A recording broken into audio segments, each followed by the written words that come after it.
from the heart of Dubai, where tomorrow is being built today, to the world. Welcome to the CTO Show with Mehmet. Here, we redefine technology and reimagine possibilities.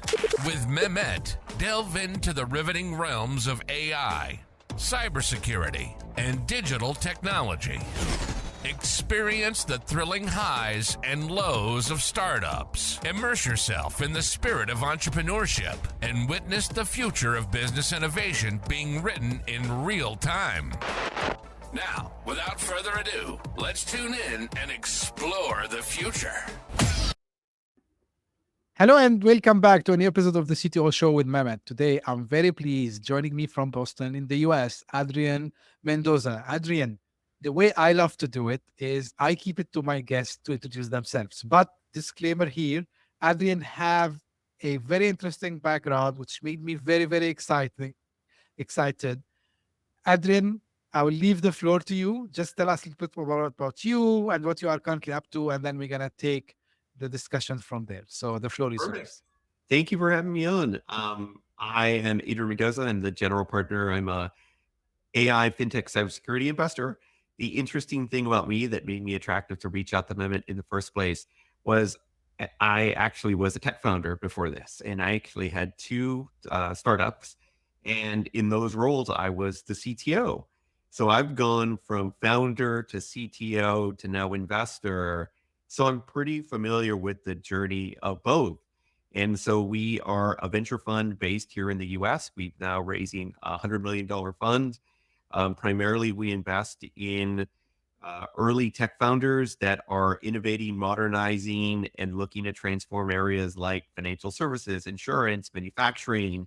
And in those, we've invested in companies that are FinTech, AI, infrastructure, cybersecurity companies. My background was the tech founder that, had done work for some of the larger brands. And when we were walking around and saying, all right, what role are you going to be? I happen to be the most technical of all the founders, and I still play that role here in-house. I know a lot of the technology platforms, and so I'll definitely have a very much opinion today on what I think a startup CTO is and isn't. That's fantastic. We have a lot to uncover with you today, Adrian. Now, the first question, which might be like kind of, we expected this question, but what attracted you to shift gears from being a tech founder to go the other side of the table and becoming in the world of the VCs? After we sold our companies, our story is we had one company, it pivoted to a second company, and then the board said, hey, we want to sell this and go find something to do. And it was like, well, you don't have to tell me twice. But kind of our experience is we had some engaged investors and some not so engaged investors. And afterwards, I would meet people that said, hey, I know you. I invested in one of your companies. And I was like, who are you? And they was like, oh, I went through this fund or I went through that angel group. And I realized that there was just this incredible talent that was sitting on the sidelines that if we had an opportunity to connect them to founders, you could create something really amazing. And that's always been what we built at Mendoza Ventures. We say we're by founders for founders because we run and operated several companies before. My partner was our COO. And so for us, it was, how do we look at taking the operational experience, knowing some certain spaces, the domain experience. And for us, we started 8 years ago, and that's been some key to our success is knowing their journey, but at the same time, knowing prior to having the startup, I bootstrapped the company building some of the first mobile apps for some of the banks. So I knew how to go through risk, compliance, infrastructure.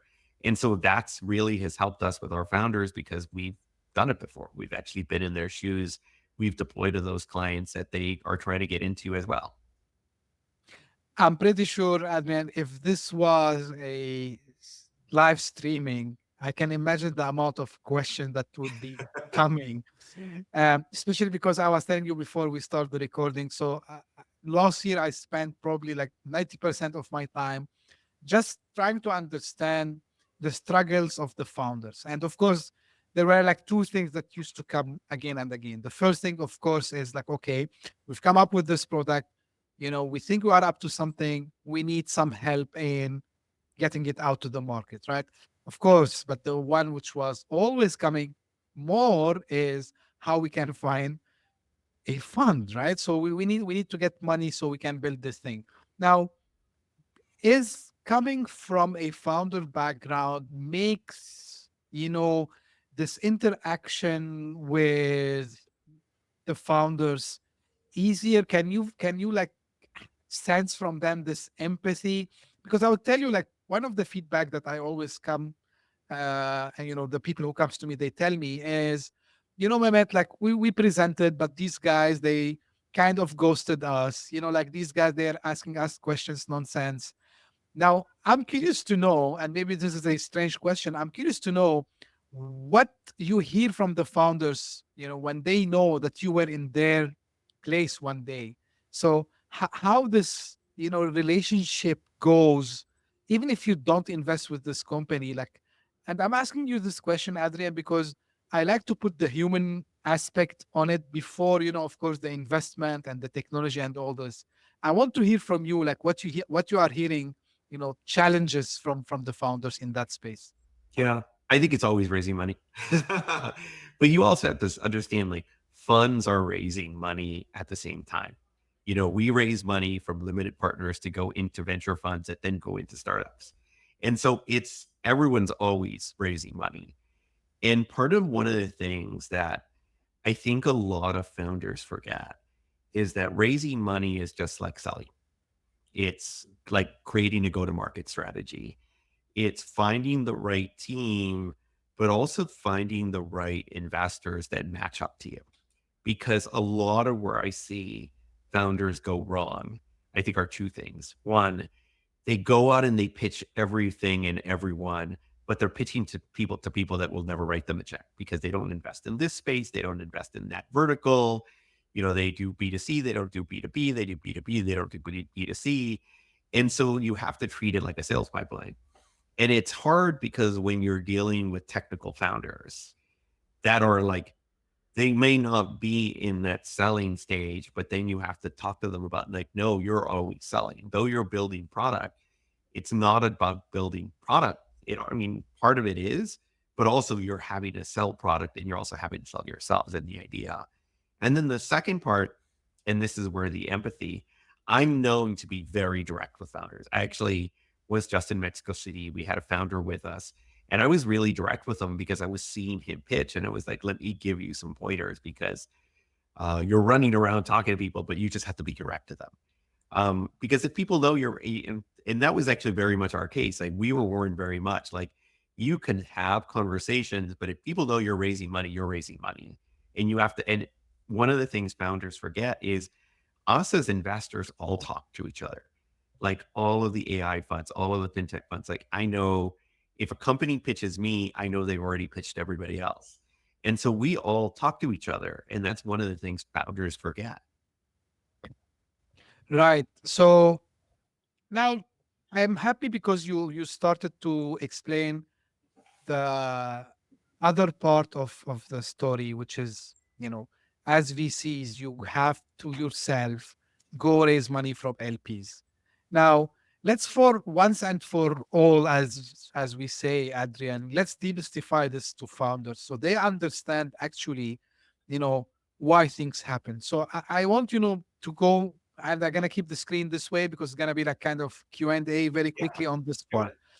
it. Yes. So VCs themselves, yes, they might be coming from a bank, so exited founders like yourself, right? So they might be bankers, they might be in different places, and they are in a place where they can invest money.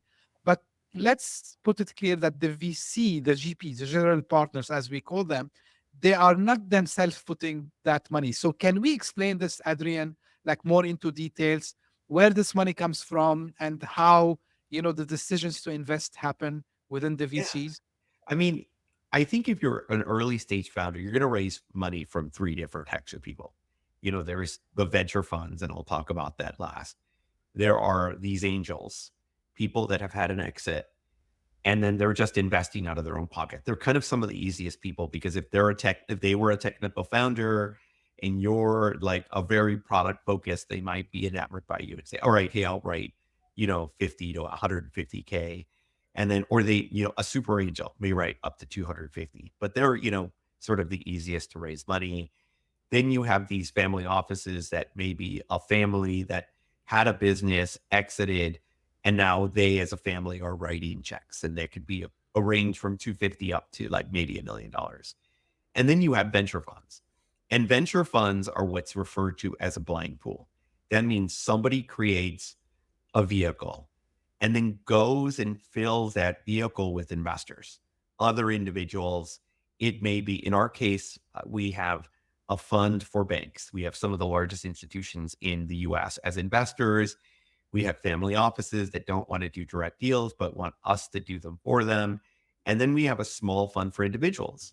And these are everything from CTOs to CIOs to CEOs that want to try their hand in investing, but don't want to go do it like them personally. They want someone else. And that's the role of the general partner. The general partner takes a partnership, which are the LPs, the limited partners, and you represent them in finding companies, due diligencing companies, and investing companies. So one of the things founders forget is that they go and pitch a general partner, and they think that person is like an angel investor. Oh, that person will say yes. No, the angel investors will say yes. For us, there is a process involved. Every fund has an investment committee, which is a group from everywhere from 2 to 10 or 12 people that all look at the investment and the due diligence. And then they look at markers or things they want or things they don't want in order to make that decision. And so one of the things I always recommend to founders are about 3 important things. The first one is to back channel the VCs. Like, what do their investments look like? Have they invested? If you are a SaaS company or if you're in a manufacturing company, look at what their investments are. So that's the first one, is just because if you are not in something that they've invested in, the high likelihood that they won't invest in your vertical will be very, very likely. So don't get timed up. Second one is do research on where they are in the funding cycle. Like, have they deployed a fund? Because I remember my experience, we went and we met a VC, and we had about 3 meetings with him, and he was like, oh, I really like you guys. And we really liked him. And a friend of mine comes up to me and goes, hey, why are you talking to that guy? I was like, wow, we've had 3 meetings. He doesn't have any money. He just deployed his last fund. He still has to go and raise a fund. So you're just having conversations to have conversations, but he's never going to write you a check. And he never did, because he didn't have fun. And the third one is it should always be a back and forth. I appreciate it. And I always coach founders to say, not just like go and try to pitch their heart out, but to ask questions. And these questions will be like, how much do you typically rate? Like, how much do you typically rate? What does your investment process look like? How long does it take from like a yes to a check? And that's super important, because even in our case, we got a term sheet for an investment round in January. The round didn't close, or we didn't get money in the bank till December of that year. Wow. Yeah, because we were like, yay, we found the VC. And he was like, oh, I'm only going to do part of it. You guys have to go and raise the rest. And so then we have to go back to everybody, the family offices, the angels, the other funds. And that process, which started in January, usually here in the US, and it actually happens in Europe too, nothing happens over the summer. So now you have, a couple, from January till May, maybe a little June, July, August, nothing happens because people are on vacation, and anything you're doing is you're lining up meetings for January. And then you have January, October, November, and in the US, nothing happens between Thanksgiving Day and Christmas. So you are limited windows in order to raise money. And that's why it took till December. Now, one question, Adrian, out of of course, not curiosity, I would say, but I imagine people would ask this question because you just mentioned it. When to go to an angel investor and when to go to a VC? Because I think there's a little bit confusion because I'm not sure if is it because of the VCs or is it because the founders they lack the knowledge? Because we see VCs and we're talking about this before we start, say, okay, we are early stage investors, and the word early stage investors might be explained in different ways. So early stage can be a company that have built an MVP, but still they didn't sell yet. Or an early stage company might be a company, they've built an MVP and they just have kind of few beta users running now, and they have good feedback from them. Now, the thing that I see from the founder's perspective, so they say, hey, we are a pre-seed company, we didn't build anything, and they go to a VC, and then they said, oh, the VC told us, hey guys, go build that and then come back to me because I only invest in something that is built already. And sometimes they say, hey, you don't have enough traction and so on. So what I'm trying to do with you, Adrian, is to minimize, I'll say, but it's going to happen, guys, because Adrian, you mentioned something really true. Pitching is selling, right? So you are selling and you do it as a founder, VCs, they do it to their LPs, and you're going to have rejections. But let's say we want to avoid these hard feelings. So when they Hey, when they go to angels and when they go to VCs. okay. So it's funny because like selling, there's a process of qualifying your leads. And it's funny because founders forget this. Like, not everyone is a customer. Not everyone is an investor. And I always push back on them. So perfect example. Yes, last week, that founder was over. He met with one of my investors who had invited them, and they had a list of all the names of all the people that they had talked about. They had spent hours putting names of funds and angel investors. And I walked in back of the house and I just took a marker and was like, no, no, no, no, no, no, no. And I crossed away 90% of the list. And they were like, I was like, that guy doesn't have money. That guy doesn't have a fund, blah, blah, blah, blah, blah. Instantly qualified the list. And that's the thing about it is the frustration comes from founders who are just pitching over and over and over and over again and not getting any traction. And what ends up happening is like part of your qualification is as you're learning about a fund or even an angel investor, and they all say they do early stage. Oh, everyone does early stage, but they all mean a different thing. And so you as founder have to do the work that ask, what does early stage mean to you? And then when you have early stage, they'll be like, well, there's people that like the idea phase, but they don't really. They like to make sure there's actually a product.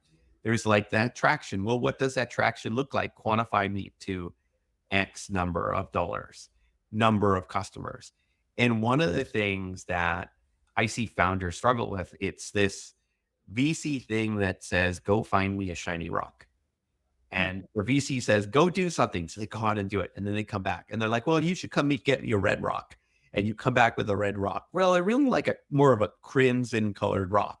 And so now you come back and now you're just doing that. You're not building the business. You're just chasing after this investor versus, one of the things that what I did is when and it's hard but this is why being an entrepreneur is hard. Like, you should have some dollars set aside, but it's also on you as a founder to be creative. Like, one of the things that I did when we were pitching our startup is we waited to pitch.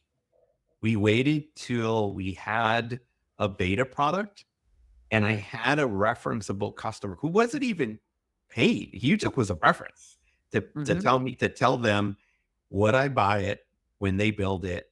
Like, what would the price be? And like more of like a customer reference. The closer you get to having a product with a customer, the closer and better terms you're going to get on the money.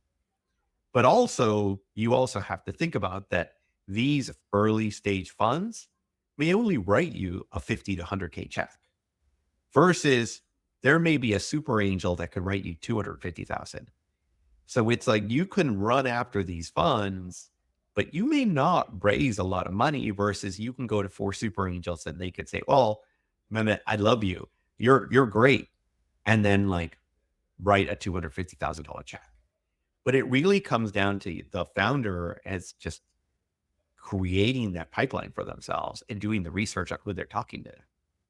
Absolutely. Like this is very important. And this is the number one they teach people when they go into sales. But I think should be taught to anyone in any domain, because again, like I always tell people, if you are planning a trip, right? So the first thing you do, you plan your trip, right? So you say, I'm gonna go first you're gonna search your destination.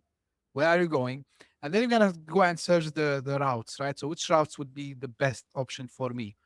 What iterates me nowadays, Adrian, I'm not sure if you're gonna be agreeing with me or no. So I see the people that they call them, I don't want to call them connectors. Like, you find the name, these things that appears on social media, mainly LinkedIn and so on and so forth, and where you know, okay, I have a list of 10,000 angel investor in I don't know Oh, where. I know those. We get pitched by those. I probably get 20 emails from those a day. Oh, I have this company. The truth being, I ignore them because if the founder can't find me directly, like it's not that hard to find like fintech funds, we show up. AI funds, we show up. And the best way to find a VC is not through one of these connector things because these guys are charging startups like 5-10% for raising capital. And that capital is expensive because now I'm going to write you $1 million check, but you're going to write $100,000 to this person. Like Mhm. that's not going to be attractive for me. So when I see those, I literally just delete the emails. You know, the founders that really, really want to raise money will reach out to me via, and we got a lot of inbound, whether it be LinkedIn, whether it be Twitter, or whether it be, we have founders dropping their decks off on front of my door.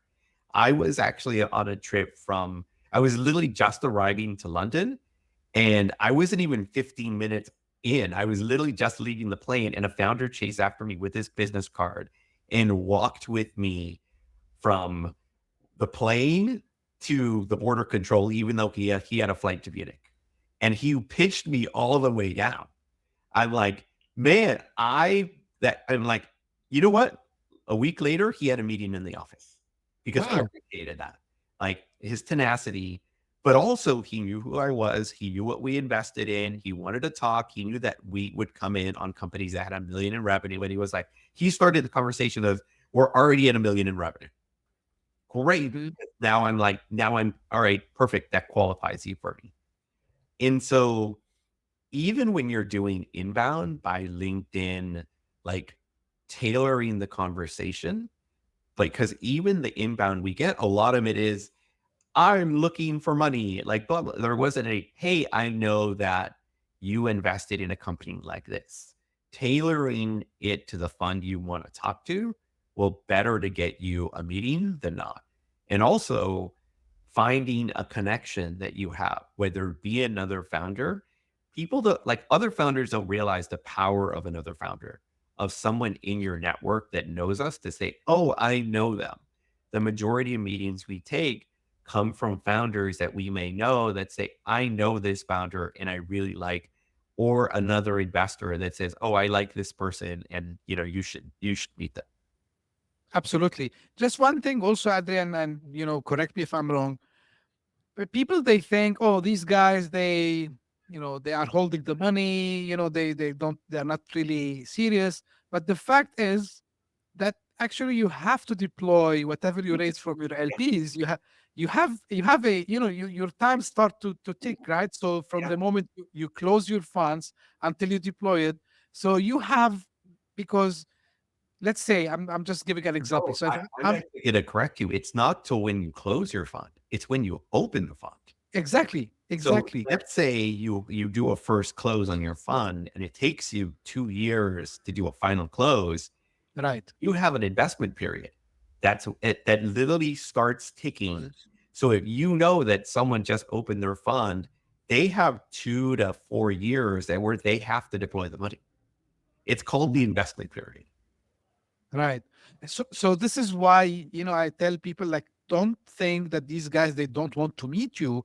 So that means, as to your point, Adrian, so probably you are not fitting with their, area of what we call it thesis, right? So you are not fitting with their thesis, because these guys, they, for example, they invest only to, you mentioned at the beginning, in B2C only, and you are a B2B SaaS company. And of course, they would not look at you, because this is what they are focusing on. Yeah. Because again, and I'm just saying this to clarify to the founders, the same way you pitch to the VCs goes and pitch to the LPs, and they say, hey, we're gonna invest in this, right? And then of course, maybe, let me ask you this, Adrian. So you did your first fund, but you're gonna go and build your second fund as soon as possible. Have you changed, the area or the focus of your fund after you closed the So first one? we're on our third fund, and our first one was in 2016. And Hmm. we were operators, and this is like unheard of. There was no founders that were doing funds. And so what we did is we said, okay, we know we want to do early. And we did what every founder does. We ended up talking to everybody, and we ended up looking at everything: doggy dating apps, insurance. Like, we just saw everything. And a year of looking at like 100 companies, we took a step back and we're like, okay, we're not going to invest in everything. Let's look at areas we know really, really well. Well, I bootstrapped my founder as a founder doing things for the banks. Well, let's look at FinTech at that point. That was Brit. It wasn't even called FinTech yet. Well, we built some AI. So we're going to we built some cybersecurity. And so then we said, all right, we're going to invest in these three spaces, and we're going to choose a company from each. And so that's how we did our first three investments. And then we ended up selling one really fast. The first other one was actually really a great story. It was a company called Alice here in Boston, and it's an AI gifting platform. And Hmm. how I met the founder is, and we just started in January 2016. I went to an event. They were having a pitch competition, and this guy just came and sat down with me. And we just started having a great conversation. And he said, oh, I'm pitching tonight. I said, oh, I'd love to learn more. And he started telling me about it.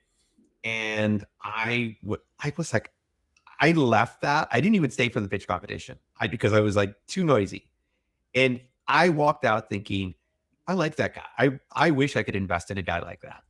And wouldn't you know, in May, he reached out to me. I'm not like instantly.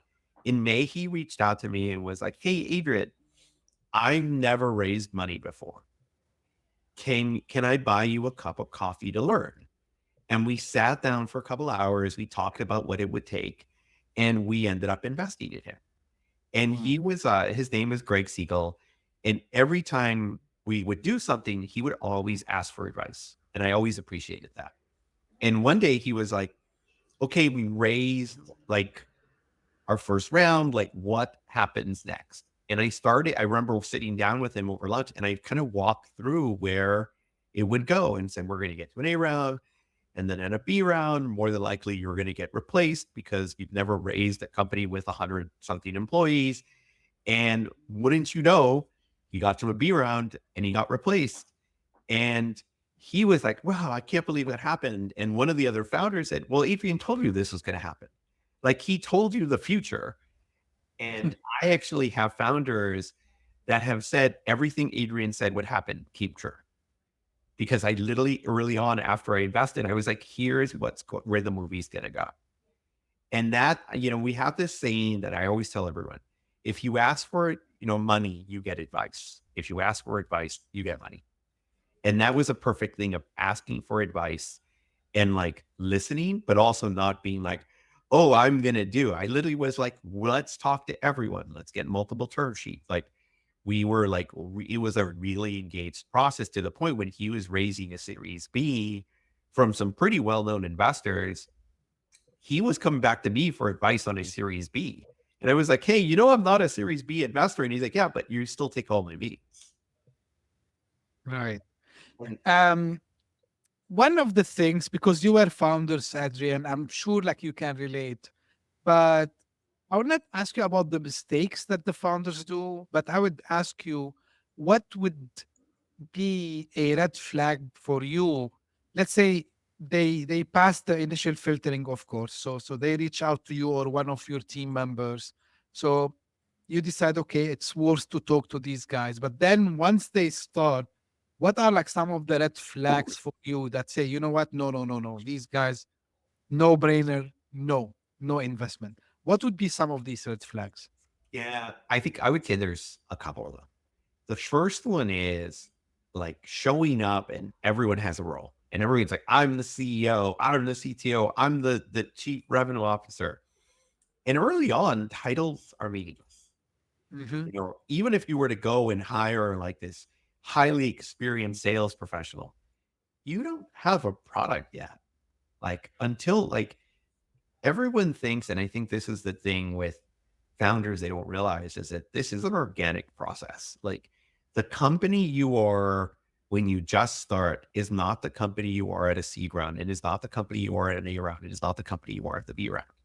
All you can do is start putting the things in place in order to help you grow. And it's, early on, like there at my company, there were no titles because it was like everybody did everything. Everybody sold. Everybody helped build things. Everybody helped find customers. And then once we got that at first round of financing, then we were like, well, somebody has to be the CEO. So I actually hired a guy to be the CEO. And then one guy was like, well, I really want to focus on sales. So he became our VP of sales. And then I was the most technical person. And then they were looking at me and they're like, well, I guess you're the CTO. And I'm like, well, I guess so. And I used to call myself the accidental CTO. Um, and part of it is, but as we scaled, we were like, all right, let's build out an engineering team. And I should be replaced. Funny enough, I never got replaced. But like that flexibility of where you are is really important. And then it comes to the second point. The second point is sometimes founders have a very specific vision of what they want their company, their product to be. And I remember talking to a company a couple of years ago where I asked a question, said, hey, if someone bought you early, what would you think about that? And they were like, no, we're going to IPO. That company's never IPO. They, have not even raised a B round yet.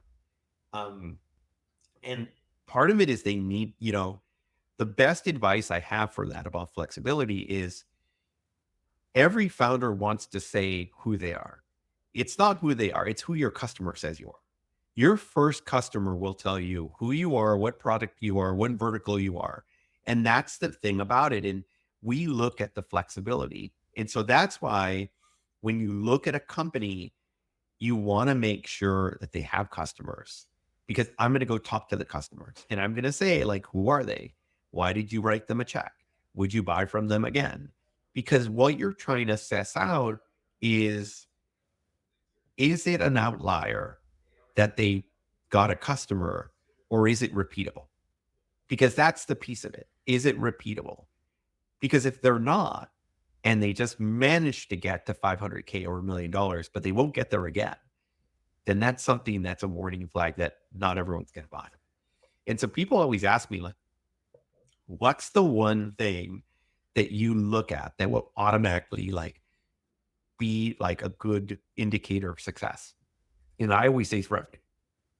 The more repeatable revenue you have, that aren't like 5K checks, 10K checks, but are, 50, 100, especially on the B2B side or on the B2C side. If you've got 10,000 to 20,000, 40,000 customers, most like early stage fintechs won't break 5,000 customers. You could find 5,000 customers in your state. You could buy them, just by like buying ads, but like the repeatability of it is something that's really important. Absolutely. Now, you mentioned something about the route to exit, Adrian, and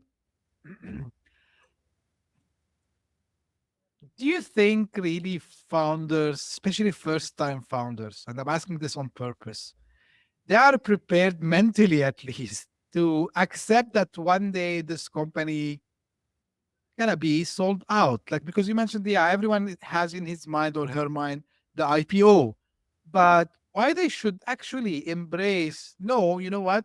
Probably I'm gonna be bought after maybe my Series A, Series B, I would say. I gotta exit because I gotta be a serial entrepreneur and go start the next big thing. So why do you think still some first time founders they have this eagerness, which I can understand, for going IPO and going this big exits? It's what my partner calls the Cinderella boy story. That you're going to raise money and then poof, you're going to IPO. And it never happens like that. The path to success is a really, really windy road.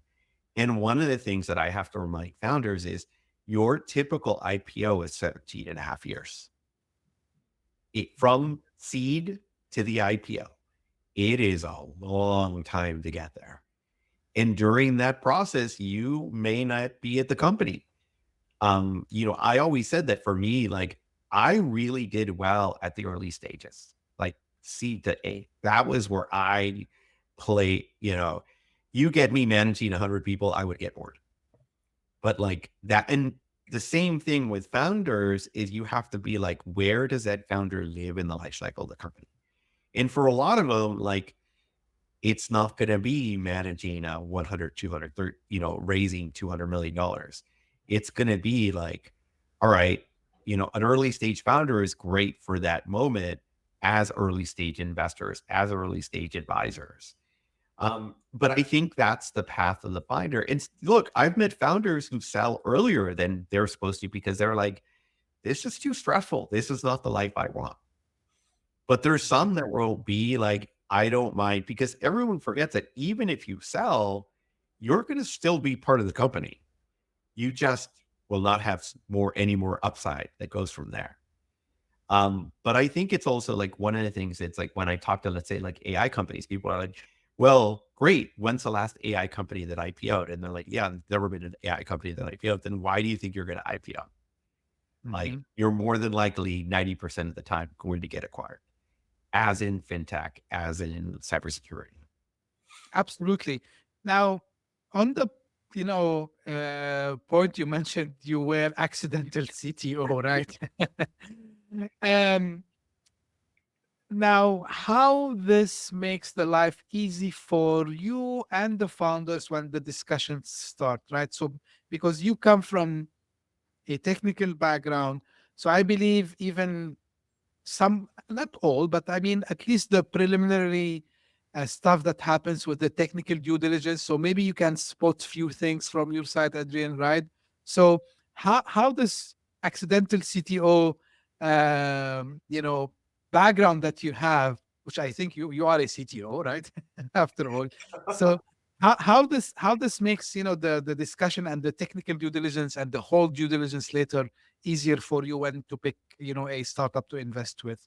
It's funny because people used to ask me like what my job was as a CTO. And I told them that my job was unblocking people. At the height of it, like we were writing code 24/7. We had teams in India, a team in Croatia, a team in like South America. And then we'd all meet up at like 10 o'clock and then review code. And so my job as CTO, and this is leading up to what I see as an investor, is I never wrote a line of code when we were up and running.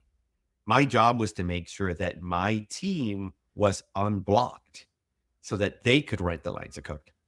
And that I would sit in the meetings to make sure that I can get budget or that I can talk to the customers.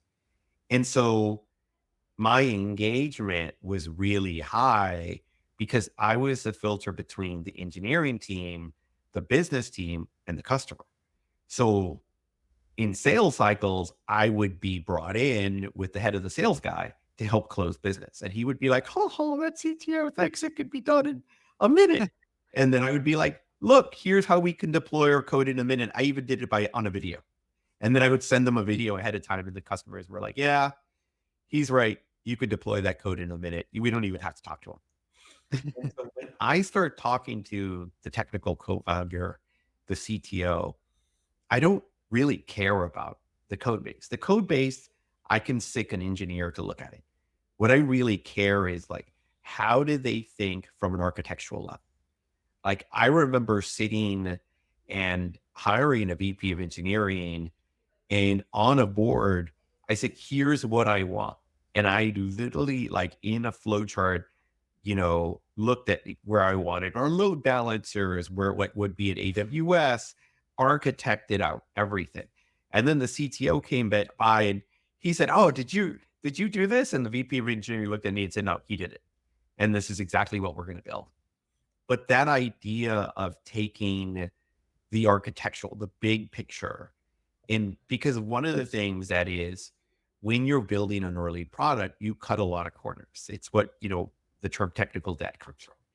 And it's things that you're like, oh, that's a future Adrian problem. That's a future CTO problem. Well, one way or another, you're going to end up paying for it. And so what ends up happening is you cut a lot of corners, but then it's not like you can really take the time to rebuild things because now you have customers, now you have scale, and now little problems become big problems. And so what I want to suss out when we're looking at a technology company is where have they cut the corners and where are they breaking at the seams? Because at a certain point, I've seen really good companies try to get the scale and fail because the product just won't scale, even though the customers are scaling, but the product failed. And like in our case, like our first product was written on Ruby on Rails and would not scale at all. And then we ended up having to like just rewrite everything at the same time that we had customers, at the same time we were doing stuff. And we ended up changing our engineering team halfway through because some of them were good and some of them weren't. And so when you're looking at due diligence, you're looking at like what their view is, like from an architectural level, from a cost level, like, is this something where you need 100 engineers? Is this something where you maintain? Because the ideal purpose when you take a step back is as revenue goes up, your operation expenses, OpEx, should remain flat. If you have to go and as revenue is going up, your operation expenses are going up because you're hiring more engineers, you're having to pay more AWS, you're having to pay more software, then you're never going to get to profitability because your just margins are always continue to be the same. And so that's kind of what we need to push at because the bodies are the biggest expense, but they're also your biggest asset. And so for me, when you talk to the technical founder, again, doesn't matter about the writing code. What matters are, can they hire a team behind them? Can they hire the right people to work for you regardless? Like I used to have this example. We had an incredible VP of engineering and I've hired him. I fired him. I hired him. I fired him. I hired him again. And then I fired him again because we were just raising money, not raising money, raising money, not raising money. And right now, if I called him, he'd be like, great, where do you want me to be?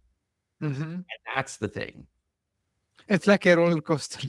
It's a roller coaster. But at the same time, I once had a CTO that I knew. He had just sold his company and he was starting his next company. And he went to the VCs and the VCs asked him a question that I still love today and that I still use. The VC asked the CTO, hey, so you sold your other company? And he's like, yeah. What happened to all of your guys? Where are they? And that was a really good question.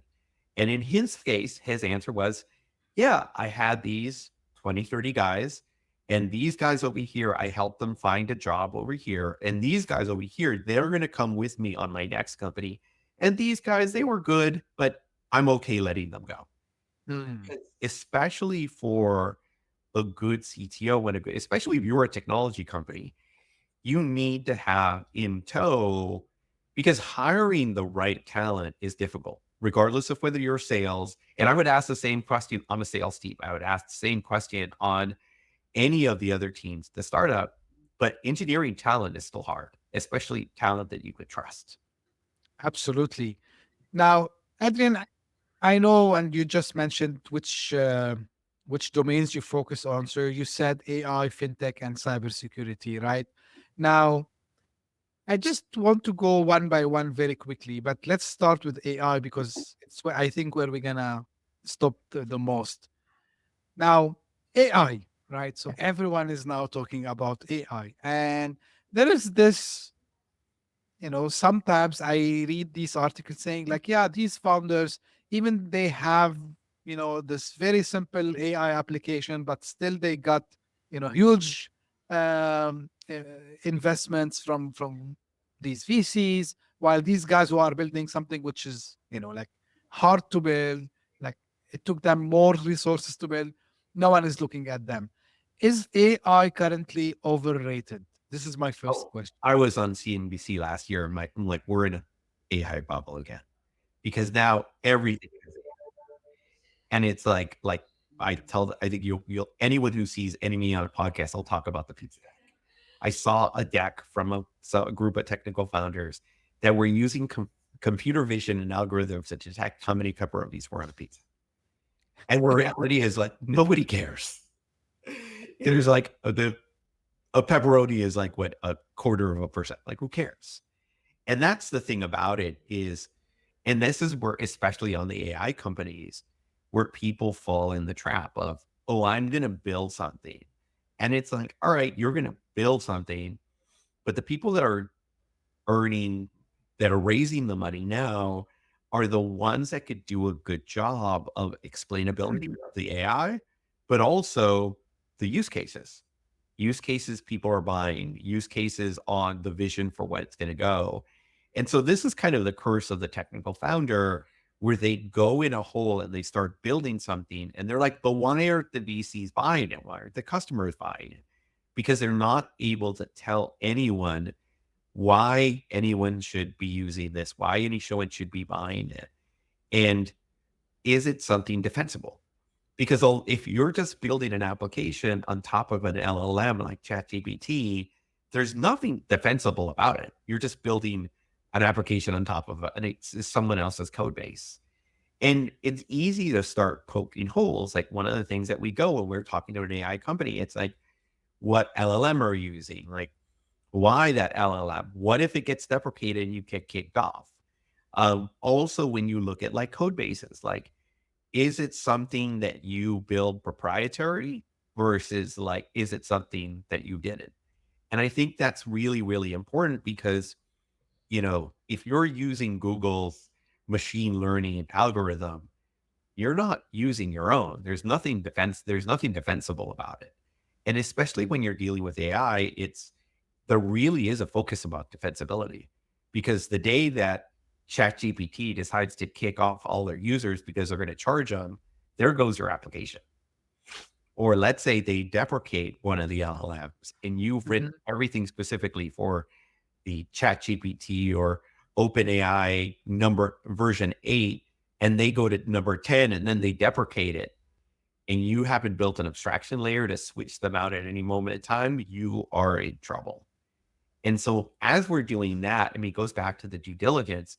It's looking for holes on things in an environment that is literally changing in every week to 2 weeks. So it's about solving real problems, Adrian. Like it's not like trying to build something and then, hey, let's see if someone get interested or excited about it, right? Well, and Now, it's yeah. hard now, especially knowing that anyone can build a ChatGPT application. Anyone. It's like, all right, so you're looking at 10 companies that all look exactly the same. And if they're all saying they do the same use case, then it's like, all right, let's talk about defensibility and who owns patents, who actually has customers paying for them. And that's why I go back to the thing of it's all about the revenue. Like who actually is getting paid to build something or actually to like commercialize it.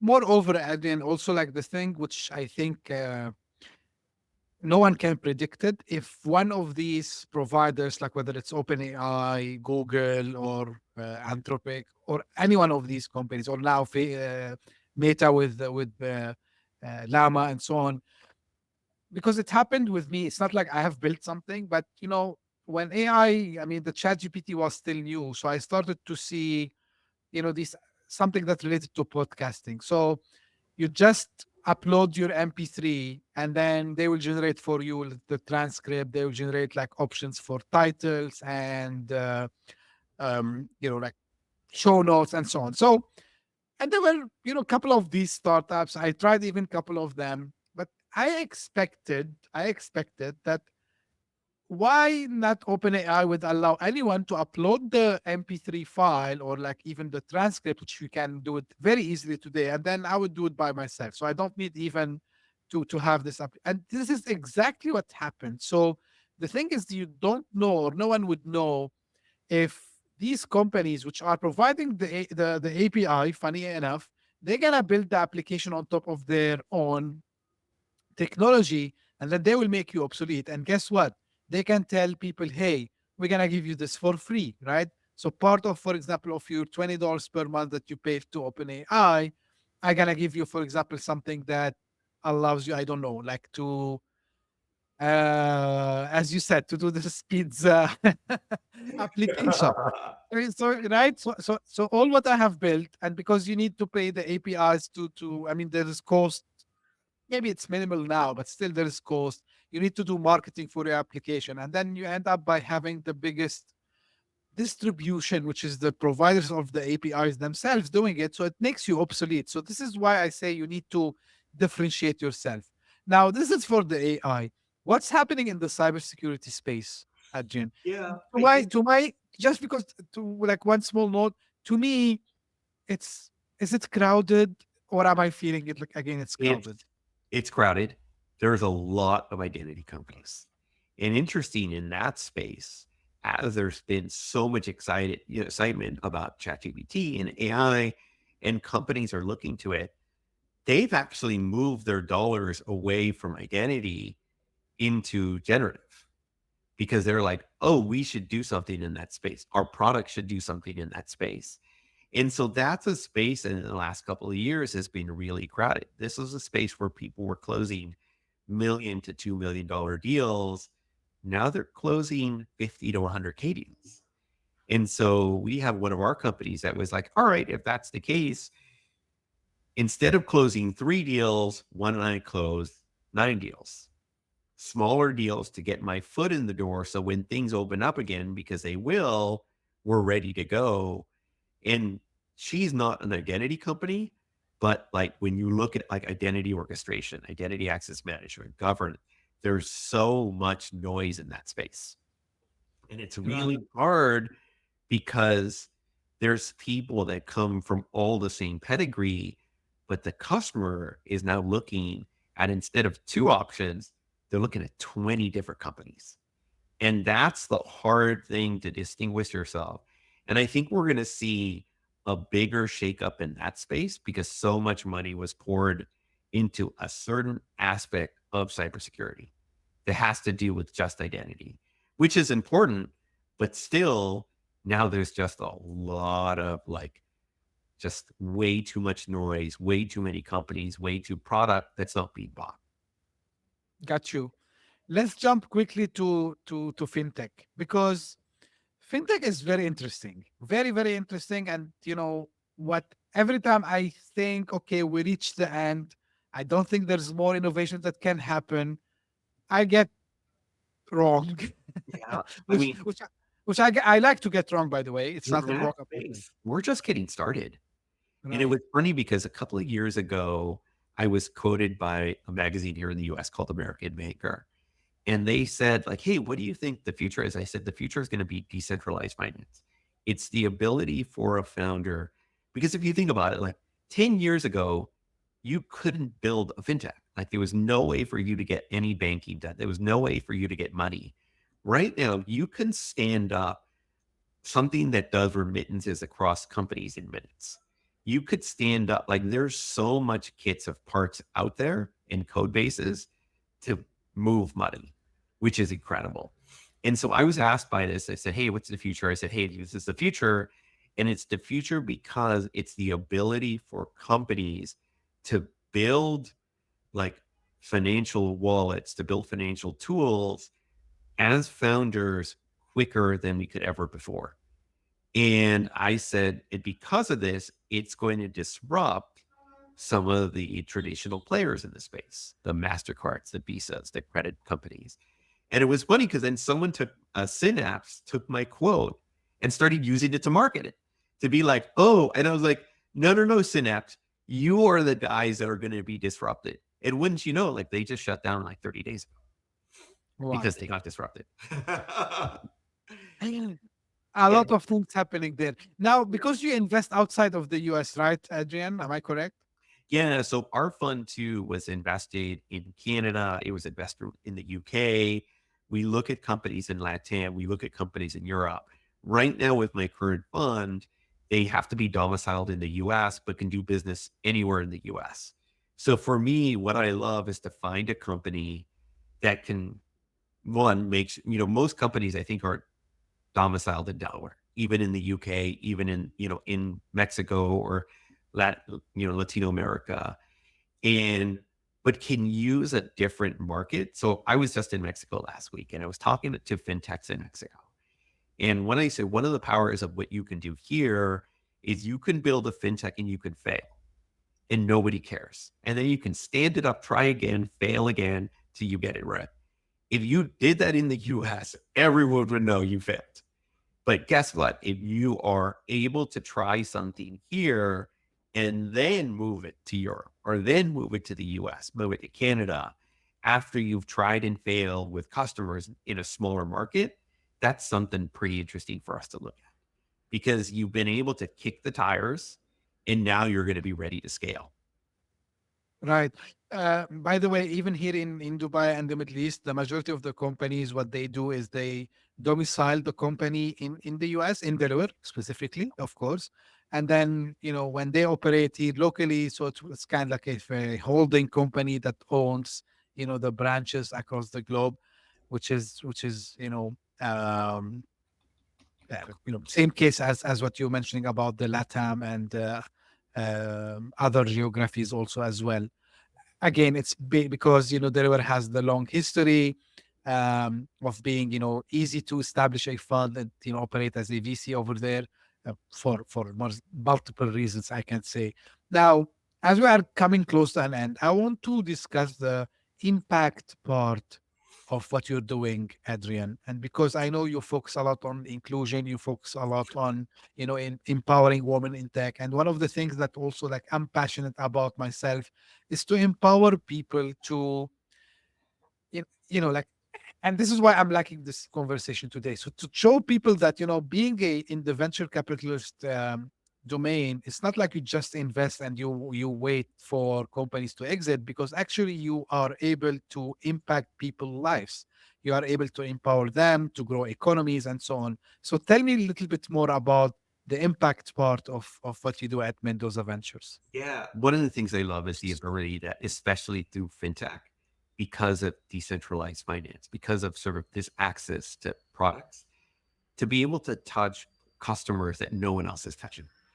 And this is where sort of financial inclusion plays a really important thing.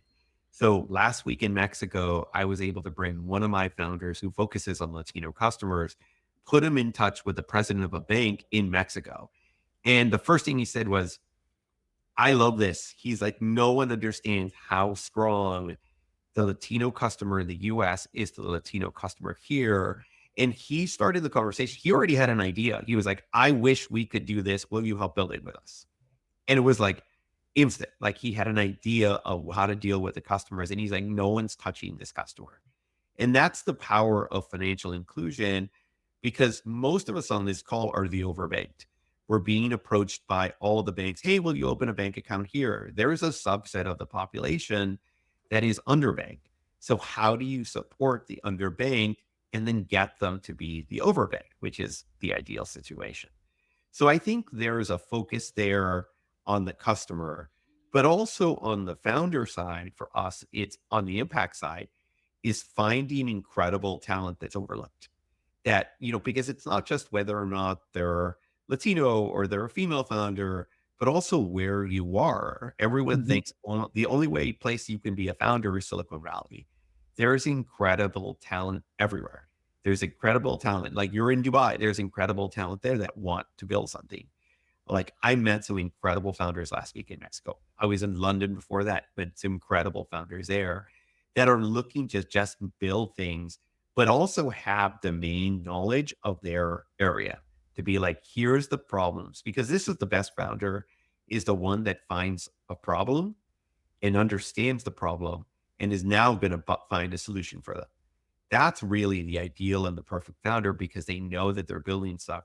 And it doesn't matter who they look like, if they or where they are, if they have a solution to a problem and they can build a company, that's an incredible person to find. Absolutely. I love this because to your point on the talent, like what I can tell, like there's a lot of talents everywhere, and they deserve to be exposed to the world. So I love this, Adrian. Adrian, I really enjoyed this conversation with you today. Like time passed, I didn't even feel it. So where people can get in touch? Reach out to me on LinkedIn. You could follow me on LinkedIn, or just if you want to send me your deck, send me a message, but tailor it to me and say, hey, I heard you on the CTO show with Mehmet. I like you did this. This is what I'm doing. Okay, that's great. I gotta put the LinkedIn link in the show notes. So Adrian, again, thank you very much. I know how busy can things get, especially for someone like yourself, very active in the startup scene, and you're trying to empower, the founders from investment perspective. And of course, you do more than this with the mentorship and the coaching and all that.